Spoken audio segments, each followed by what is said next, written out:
Hello, my dear friends. How are you doing? Hope you are having an amazing day and not having to deal with drama. Ready for new stories I have for you today? Let's go to the first one. And don't forget to listen to the end of the story, guys, to hear my insights. Enjoy the stories, and don't forget to like and subscribe. And of course, don't forget to leave a comment. I, 34 female, met James 3 years ago at a charity gala. We were both there supporting mutual friends, and we ended up sitting at the same table. James stood out immediately. He was confident, attentive, and was very interested in me. We spent the evening talking and exchanged numbers before the night was over. As we started dating, James was upfront about his past. He'd been married before to Sarah, 36 female, and while their marriage didn't work out, he said they'd ended things amicably. He decided Sarah was a kind, compassionate person, and though their relationship had run its course, they decided to remain friends. At first, I found it a little odd that he stayed so close with his ex, but I told myself it wasn't my place to dictate his friendships. Sarah had moved on and remarried, and James reassured me repeatedly that there were no lingering feelings between them. James and Sarah were married for 6 years. From what I understand, they were deeply in love at first, but over time, their priorities began to diverge. Sarah wanted to start a family, but James wasn't ready. He said he wasn't opposed to the idea of kids, but felt like he needed more time to focus on his career and personal goals. Eventually, their differing visions for the future created too much tension, and they decided to separate. Despite the divorce, they stayed close, maintaining a friendship that they both claimed was rooted in mutual respect and understanding. Sarah remarried about 2 years ago to a man named Michael, and from all appearances, she was happy and thriving. When she announced her pregnancy a few months ago, James seemed genuinely excited for her. "She's always wanted to be a mom," he told me. "I'm so happy she's finally getting that chance." At the time, I didn't think much of it. I chalked it up to James being a kind and supportive friend. For my birthday last year, James surprised me with a stunning Cartier watch. It was the kind of gift that takes your breath away. Elegant, timeless, and incredibly thoughtful. Well, and damn expensive. But James' business was doing amazingly well at the time. When he gave it to me, he said it was a symbol of how much he appreciated and loved me. The watch quickly became one of my most cherished possessions. It wasn't just an accessory. It felt like a tangible symbol of James's love and thoughtfulness. I wore it all the time and took great care to keep it in pristine condition. While James has always been successful, this year has been tough for him. He owns a small business that took a significant hit due to the changing market conditions. His income dropped considerably, and he's been stressed about making ends meet. I've tried to be as supportive as possible during this time. I reassured him that his financial situation didn't change the way I felt about him, and encouraged him to take things one step at a time. Despite my support, it was clear that James was struggling with feelings of inadequacy and frustration. A week ago, James came home looking visibly upset. He told me that Sarah had suffered a miscarriage, and he was devastated for her. He explained that Sarah had always wanted to be a mother, and losing the pregnancy was a huge blow for her. I felt terrible for Sarah and expressed my condolences. I told James I understood how heartbreaking this must be for her, and I asked if there was anything I could do to support him during this difficult time. He thanked me, but said he just needed time to process everything. A couple of days later, I realized my Cartier watch was missing. I searched everywhere for it: my jewelry box, the bathroom counter, my bedside table, but it was nowhere to be found. I started to feel uneasy, and when I asked James if he'd seen it, his reaction made my stomach drop. He hesitated, then admitted he had given the watch to Sarah. I was stunned. He explained that Sarah had always dreamed of owning a Cartier watch, and that he thought it might cheer her up during such a difficult time. Since he couldn't afford to buy her one, he decided to give her mine. Just temporarily, he added, as if that made it better. I couldn't believe what I was hearing. The watch wasn't just an expensive gift. It was deeply sentimental to me. I asked him why he didn't discuss it with me first, and his response only made things worse. "I knew you'd say no," he said, "and I didn't want to argue about it." I was livid. The issue wasn't just the watch. It was the complete disregard for my feelings and our relationship. He knew I wouldn't agree, so he went behind my back instead. When I told him how hurt and betrayed I felt, he tried to justify his actions.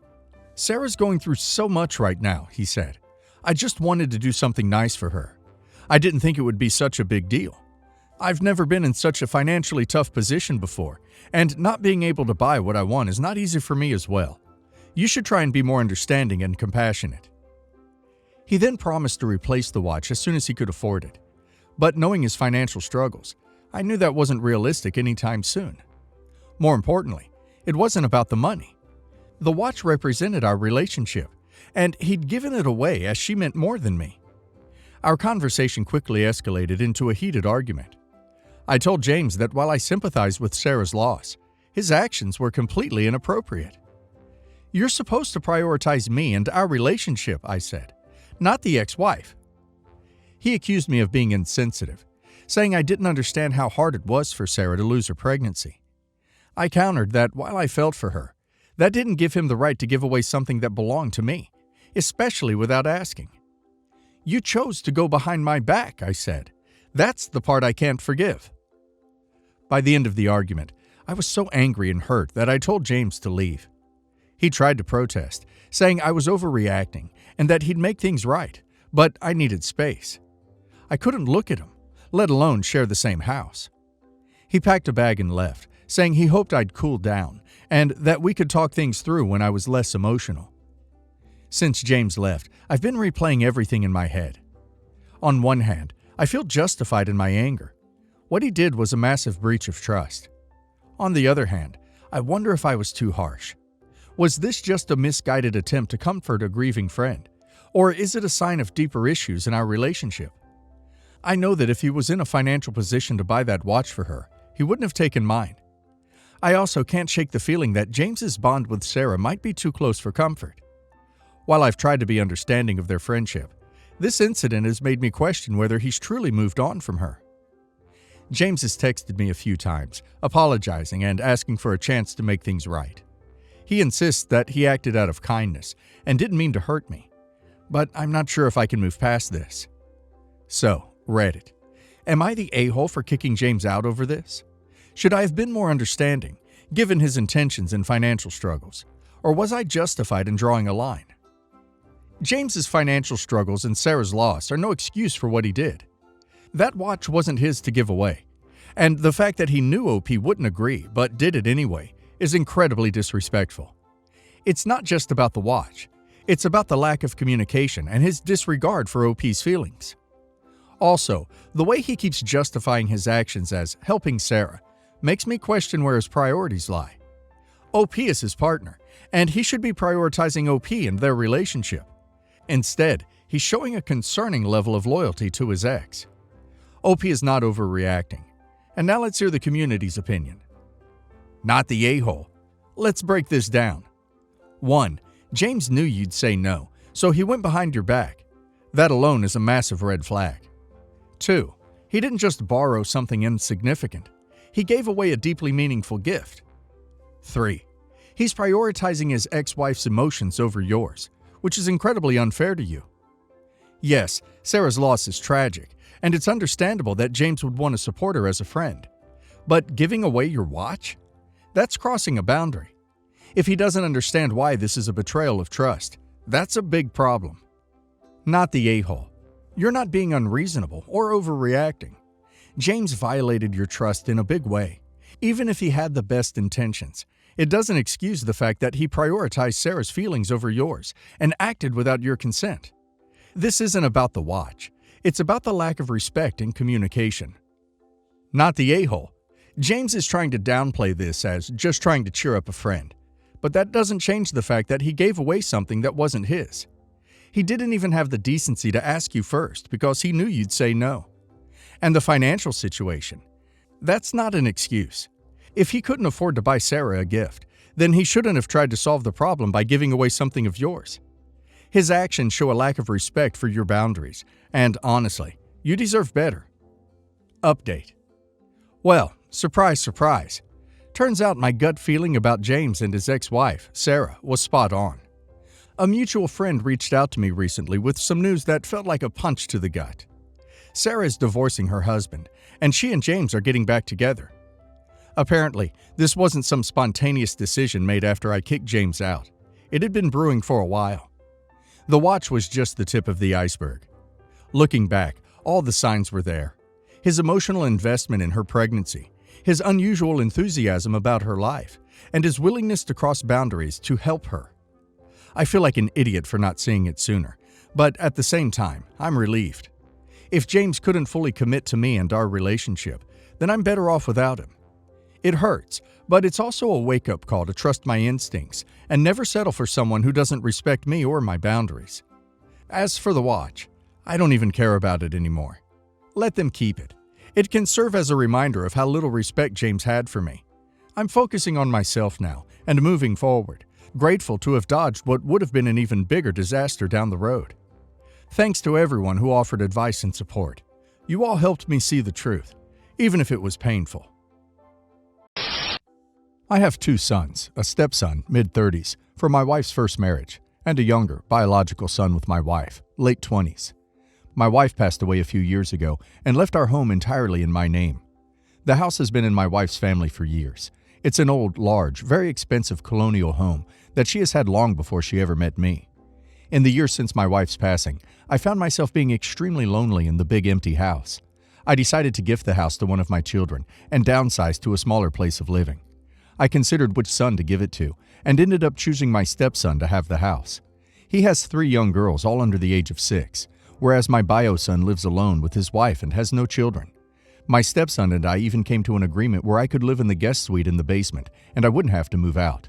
It was overall a happy conclusion. Much to my surprise, my bio son was extremely upset by this decision. He said that stepson wasn't even related to me and that he doesn't even have full custody of his kids. He's divorced. He was furious with me for choosing my stepson over him.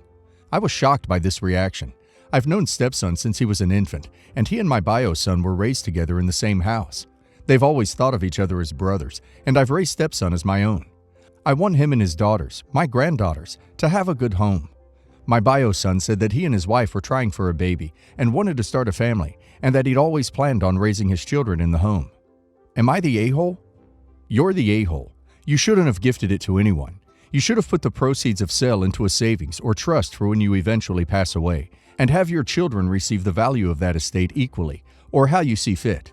In my opinion, it's never fair to divide assets amongst your children based on which of them have or have not had children. It's effectively punishing your children for not having kids, which is disgusting. If you were to say your bio kids were entitled a-holes who never visit and treat you like crap, different story. You're the a-hole. You could have given them half and half. The better question is, did you ever talk to your late ex-wife? Did she ever say who she wanted the house to be given to? Giving a house is not the same as giving a small gift. This is a life-changing gift. If you don't see why your biological son is upset then, I'm not sure what else to tell you. You're the a-hole for allowing your sense of loneliness to dictate your decisions into making a move out of desperation that will have serious ramifications for you. Unless you are sitting on a gold mine to fully, equally compensate your younger son for the financial and sentimental loss of a family home that rightfully belongs to him as much as his brother, you just sunk your ship. Maybe your stepson reminds you more of your lost wife than your youngest son. Maybe you just went insane because facing life right now is hard, but nothing excuses your reasoning. Expect low to no contact from your youngest, I'm afraid. But from the tone of your post, it seems like you already strongly favor your stepson already. So my guess is that the consequences won't sink into you for a while yet. But that's the thing about regret. Once that realization hits you, and it will, you are going to carry it until the day you die. I'm infertile, and I'm considering starting a family with my wife. We have had long discussions on using donor sperm. We've received lots of input from friends and family to consider our options. We're leaning heavily towards using anonymous sperm, but some people have suggested using someone we know. I've known my late best friend since we were 5 years old. He tragically passed away in a motorcycle accident around 2 years ago. I recently caught up with his wife and told her about my situation. They had their first child naturally and the second child via IVF. She then offered me the remaining sperm samples as she planned to stop paying for the storage. I consulted my wife with this option, and she was happy to consider it if it was what I wanted. The only opposition to this is coming from my wife's parents, who recommend someone alive and in our circle. I'm against this. Unfortunately, word spread to my best friend's mother, who is also against this, as she doesn't like the idea of having a biological grandchild she will never meet. Despite this, would I be the a-hole for taking up the offer? No a-holes. The situation is not really as complicated as it may seem. If your wife, his former wife, and you are okay with it, then I think it is a pretty awesome legacy. No one else really has to know, or gets a vote really. I may suggest not to use someone alive and in your circle, because the laws around sperm donors are a bit complex as far as child support. You're the a-hole, not for all of it. I can understand you wanting to use your best friend as a donor. That is a beautiful thought, and I can understand why you would consider it. However, if his mom is against it, then that is adding a tragedy that she should not have to endure. She has already lost a child unexpectedly, and now she will have a grandchild which she is not connected to, which creates an additional stress for her. I do not think your best mate would want you to cause his mom stress. Any doctor who agrees with this is a doctor I wouldn't trust from an ethical and moral standpoint. The donor did not consent to this, and now cannot consent to this. It isn't a case of there's nothing to survive him. He had 2 children prior to his death. There's also the consideration of the child. Would you really want to grow up being told that you're a living memorial to your dad's friend? Okay, so here's some backstory. When our kids were 3 months old, my son, and 6 months old, her daughter, we met, and a month or so later we started dating, and in the following year we got married. My late wife died in childbirth, and her ex is no longer in the picture. Okay, so earlier today my 54 male, wife, 52 female, and I were discussing our kids' college fund. We have about $50K saved up for each of them, or so I thought. While we were discussing separate college funds from their grandparents and other relatives, she brought up the fact that she had another college fund for her daughter with about $30K in it. Well, to say I was shocked. Just to add, she has a job and makes a small amount, and we each have our own spending money per month that we're allowed to do as we please, so I guess that's where she got the money from. I told her how come, and she said that since it's her bio daughter, she decided that she wanted to save up more for her. To me, that's entirely unfair. I thought she loved my son as her own and valued them equally, as she's been in his life as a motherly role for about 17 years. I told her that, and she said that it was her money to spend and that I shouldn't be mad. I decided that I wasn't going to stand by it and gave her 2 options. A. Keep the fund for her daughter, but use her spending money to make an equal fund for our son. Pretty impossible, but fair in my opinion, which is why I'm giving her the second option. Or B. Split the fund. She just huffed at me and went to our room, locked the door, and went to bed, which leaves us to where I am now. So, am I the a-hole? Not the a-hole, I have to admit. Since the children were so young, and you both raised them together as their only parents, it is shocking to me that she singled out her daughter as needing special treatment at the expense of your son. I understand you're hurt on behalf of your son. I think instead of making ultimatums, you need to talk to her and try to get her to understand the problem. The crutch of it is that you're afraid when your son hears that his mom saved all this money for his sister and not for him, that he will think A. She doesn't really love him, or not as much. B. That his life and relationship with her to this point has been a lie. C. That he can never trust her again. He will be crushed. It could drive a wedge between him and his sister as well, but it will certainly drive a wedge between him and his mom. And I think it will definitely cause a significant problem in your marriage, as it's going to force you to choose between her and your son. You will have to find a way to equalize the money, perhaps cashing out your retirement or taking equity out of your home. Not the a-hole. You raised both children together. Favoritism is always hurtful. I understand that you were shocked. I guess technically it is her money and her decision, but a caring partner would understand where you were coming from. I think you should discuss this again when you've both cooled off a bit, and try not to immediately jump to ultimatums and demands. This fight is more about the favoritism than the money itself. Your position makes all the sense in the world, though. Everyone sucks here. It's weird she had $30K set aside she didn't mention until now, but you have no right to tell her what she gets to do with the money she earned, or give her choices. You're a married couple. You have to communicate about these decisions, not keep secrets or make demands. Update. Thanks for the advice. I'm going to take $15K from my daughter's main fund and put it in my son's, and then I will likely break it off with my wife. I know one thing shouldn't cause a divorce, but I can't stay with someone knowing they have favorites. Edit. I would like to issue a sort of apology to my daughter. In the heat of the moment, I decided I would take the $46K I added to her fund away, which was wrong of me, and I would never really do that. I'm just going to take $15K from her fund to make them even. Our country is very small, so my boss would probably be recognized. The moment I started, I felt like I was in the right place. My boss, the owner of the company, is very cool and kind. She's self-made, and she loves her job. She does a lot of the dirty work herself that bosses who have 30 to 35 employees wouldn't have to do, but she just loves it. On top of that, we have a 6-hour workday. Our salaries are 20% higher than the market, and we have 7 paid vacation weeks a year. Her reason? She appreciates us, and she's getting richer anyway. I was so proud of working with a woman like her, so I wouldn't shut up talking about her to my husband, especially in the beginning. My husband was as fascinated by her as I am until he met her in a company party last Christmas. She must have been beautiful when she was young. She could have been a model. I think his fascination became a crush, or an obsession, or maybe worse, love. Now he follows her on social media. Her accounts are private, but he stalks her with my account. He also follows the company IG and likes every picture she's in.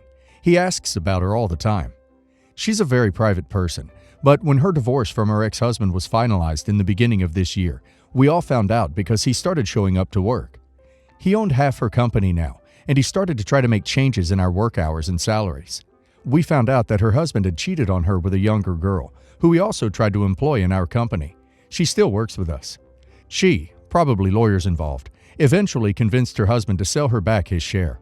We're still in this process now. My husband has followed all this, and he was so sad for her, and so angry. How could anyone do this when they had a woman like her? If it was him, he would cherish her, love her, blah blah blah. Who leaves a woman for a girl? I got very angry and told him that all men prefer younger women if they could choose. He laughed at me and told me only losers do that. The last drop was last Friday. We were out for a movie night, and we saw my boss with a young man. He looked in his mid-20s. My husband lost it. He didn't know that she dated younger men. He wanted us to go say hello, but I refused and yelled at him to control himself because he looked pathetic. When we got home, he was frantically going through her social media until he found the guy, and he sighed in relief. The guy was her nephew, and we didn't see the whole company, but they were out with other family members. My husband was so happy, like a weight lifted off his chest. I lost it on him. I started crying and yelling, and told him he was in love with her, and he was shocked when I pushed and kicked him out of our bedroom. I locked the door. He stood outside trying to calm me down, telling me he loved me and I'm his girl, and always will be. Then he said something that ruined me even further. It's not like someone like her would look my way. I haven't slept since then. Why is he feeling like this? Is it love? Infatuation? She's too old for my husband, so what is it? And why would he think he couldn't have her? He's very handsome and still young. She would feel lucky a handsome young man likes her. And does he mean I'm less than her to accept him? Or is it purely her money and status? He refuses to admit anything. And what can I do now? I love this job. I love the benefits. Thanks to this job, our life has improved, and we can afford more than just the necessities. I'm starting to hate my boss, though, and I hate myself for idolizing her in front of my husband. Edit. I've spoken to my mother, sister, granny, and some friends about this, and about what happened last Friday, and they all think I'm making a big deal out of nothing. You know your husband is at fault here, not you, and not your boss. He's acting very inappropriately, and the things he said would make me feel very insecure as well. Put the blame where it lies, at his feet, for saying and doing the things he has to make you feel this way. I would say either attend therapy together, or even separately, or consider a break. You need time to evaluate this situation properly, and your family isn't being very supportive by dismissing your very valid feelings. I wouldn't be asking them for advice going forward. I get they are cheaper than a therapist, but they are clearly being biased. This is not your fault. Your husband is on the hook for this one. It's not like someone like her would look my way. It sounds like he's saying that if your boss gave him a chance and looked his way, he'd probably jump at it. I understand why this is like the straw that broke the camel's back. You don't trust this as a reassurance of anything other than your right to feel betrayed. Keep the job. Dump the husband. I'm not saying divorce, obviously, but your feelings are 100% valid. Most women would feel the exact same way. Why is he so obsessed with her? Why is he getting jealous of her potential boyfriends? If this behavior doesn't stop and he doesn't prove to you, with actions, not just words, that you are the woman he is in love with and wants to be with, then it's time to consider whether this marriage is over. Do not have a baby with this man until you are sure of where you stand with him. Your boss sounds amazing, a real girl boss, and has nothing to do with this. She's currently very beautiful, and 40 is not old. I know it's hard not to project, but realize she has no fault here. It's all your husband to blame here. He's being an idiot right now and needs to realize that he will lose his marriage if he doesn't get his head out of this obsession and face his eyes back on his wife. My husband and I are in our late 40s and got married a little before virus. This is both of our second marriage and, surprise, surprise, not having children due to our age. We each have 2 kids from our previous marriages.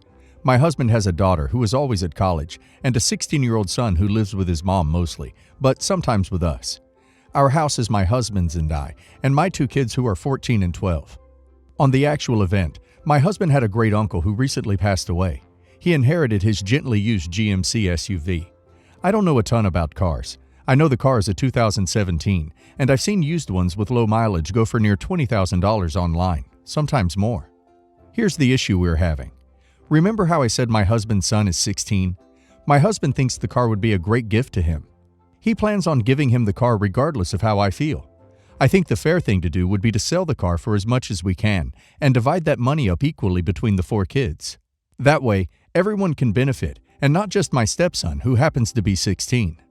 My husband has been mean to me about this. He is literally telling me I have zero say. It was his uncle, and the car was given to him, not the family. He said his son has an after-school job, and he needs the car to be less of a stress on him, I, and his ex. We all sometimes have to chauffeur him to and from work since he has no car. He is 16. If he gets $4 to $5 grand from the sale of the GMC, that is more than enough money for him to buy a starter car that can take him around town and to work. My husband agrees that he technically can do that, but he's not going to because he wants his son to have this car. I'm stressed because he is basically telling me that he's going to do what he wants, and I don't get a say. Aren't a husband and wife supposed to come to agreements together? He told me that if I have a relative die, we will do whatever I want with the inheritance, and he will not interfere one bit. I have major issues with this logic, though. He even went as far as to say that we can sell the car and split the money up amongst the kids, but now he will go and buy an equal value car for his son out of our joint bank account. I thought it was a jerk thing to say, but am I the a-hole all along? You're the a-hole. You and your children are not entitled to any part of your husband's inheritance. What he does with the car he inherited is his business. You're the a-hole. You want your kids to benefit and get $10,000. That's it. You are thinking only about yourself and your kids. If the roles were reversed, do you honestly think you'd have the same idea you have now? That after only being married 4 to 5 years, your great uncle meant so much to your new spouse's kids that they should get an equal inheritance? That's a bunch of crap and you know it. Quit thinking the world owes you something and think about other people for a change. You're the a-hole. It's his uncle, and your children are not entitled to anything from him. Your husband has the authority to decide what to do with the car, and he is under no obligation to listen to anything you have to say. This is really not your business. This is his family, and it's his car, and if he wants to give it to his son, that's his right. You and your kids have no right to this car.